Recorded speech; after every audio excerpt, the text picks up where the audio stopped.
Hey everybody, Mac Master here, back with Marvel Heroes. And this time again, no character on the chopping block, but we do have defense as requested. Someone asked for it, and that kind of piqued my interest to see exactly what happens with defense.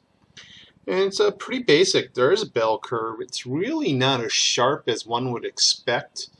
However, um, you know, the defense scale goes up really, really, really, really high. And it starts taking some big numbers to get up there.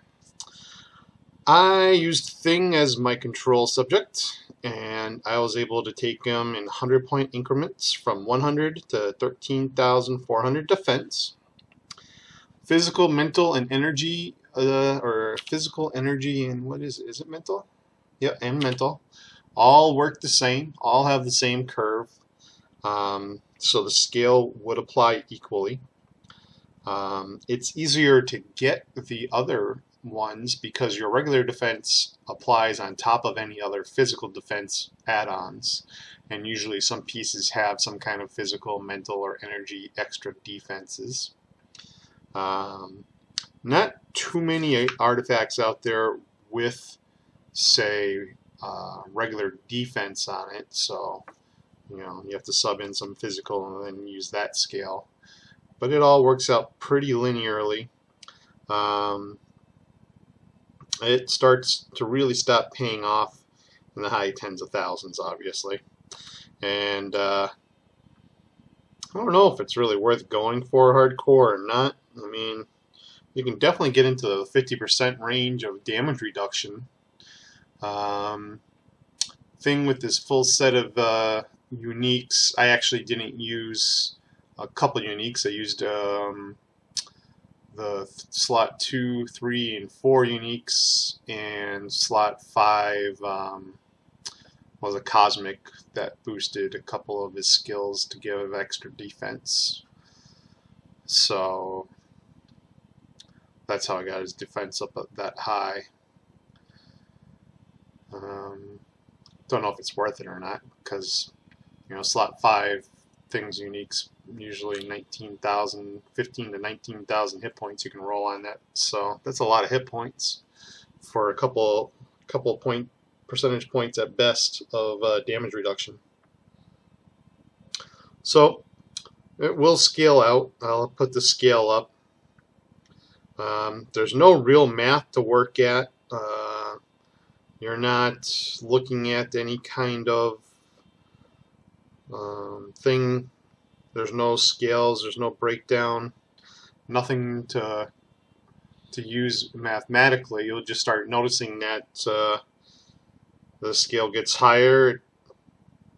You get less and less damage reduction as you start putting points into it. And it's not something like you can actually spend points into anyways, because usually the biggest chunks were really off of armor. So characters designed to be tanks get that chunks of armor, and then they have those passives with bonus armors. And it's up to you if you want to go heavily into them or not so heavily. You'll be able to use this scale to be able to tell you if it will pay off in the end, because you can put all the armor on, and then you can sit there and see if you put 20 points into it, you'll get like maybe an extra 1,000 defense. And let me tell you, 1,000 defense up into 10,000s could be only 1% damage reduction. It may not be worth the points being put there. You could put them someplace else and get a lot more damage out there and kill something faster and end up taking less damage by having a faster fight, as opposed to a longer fight with 1% less damage being done. But that's what the skill will be for.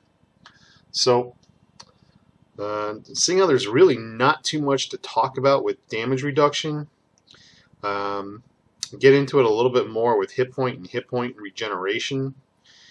Some people are saying out there that hit point regeneration is not a worthwhile stat, and it's kind of a misleading statement, because then they'll tell you to take a core with 25% hit point and 25% spirit regeneration, which is absolutely a positive, good move to do. But but that is effectively hit point regeneration. So they're not ignoring hit point regeneration, they're just relying on their core to give them hit point regeneration. And this will work for as long as we can get these cores, because lifesteal cores used to be the main source, and then it became these life regeneration cores.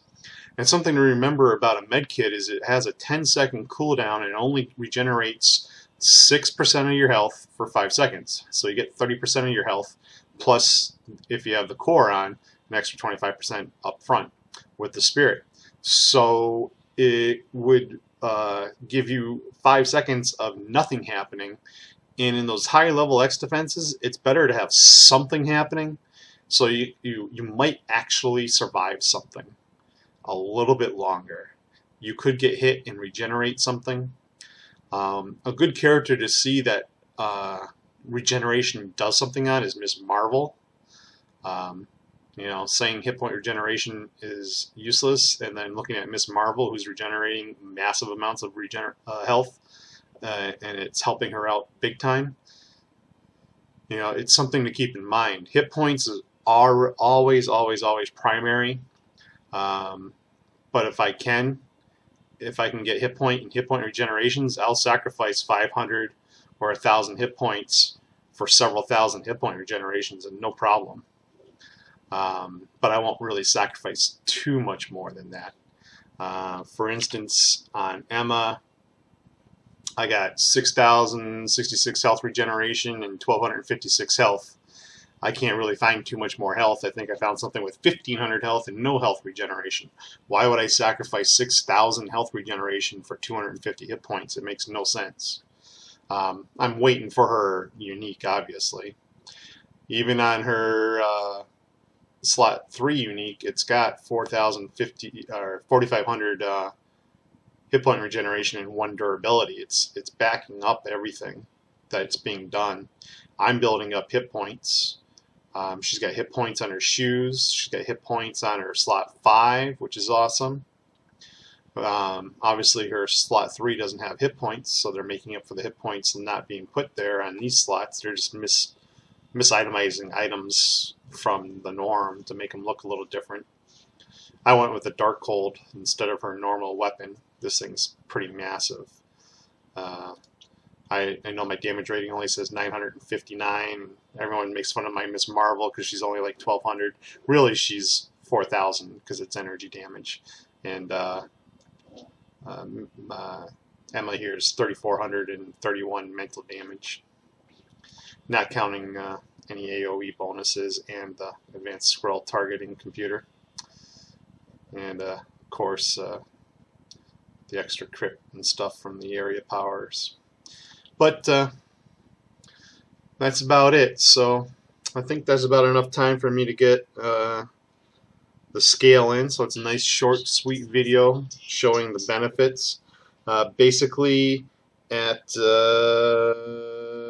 100 defense, you get 1% damage reduction. And at, I think it took to 12,900 defense to get to 50% damage reduction. So that's a lot of defense. And let's see. I don't think Miss Emma's going to come close. She's at 5586. She's not going to get close to there. But I think you'll notice that most characters fall between 30 to 40% damage reduction anyways. She's widely considered, I'm not even in diamond form, by the way. This is just my telepath form, I guess you could say, or my helipath form. You know, most damage dealing classes are going to be around 30 to 35%. Most tank-based classes will probably float between 35 and 40% with their passives and everything, even if you just one point them. If you go really hardcore, you'll probably get to 45. And if you get all the good gear and you buff them all up, you can definitely get to the 50 if you try really hard. Let's see, if I go into diamond form, I go to 34% damage reduction. But I also go up in durability too, so I'm reducing damage that way as well. But it is what it is. Most characters, you know, defense is really normalized that way as well. if you're under 30% damage reduction, I would start to worry about it and maybe think of the defensive Euro. And if that 800 extra defense doesn't get you to that 30%, then maybe think of a defensive enchant or something, because that's just a lot to be under. That's not to say if you haven't found your high-end gear and you're under that. That's to say if you're at all your uniques and you're under 30%, I really don't think any character with all your uniques, when I've looked at the test center, I'm pretty sure everybody's over 30% damage reduction. And that should be enough, especially if you're getting over 15,000 hit points or more. And I think most characters pretty easily hit that. So that's about it. I think most characters end up between 5 and 10k easy hit point regeneration. So, you know, they're kind of building it in. And that's about it. So I hope the chart helps. And I hope you guys enjoy. And I'll talk to everyone later.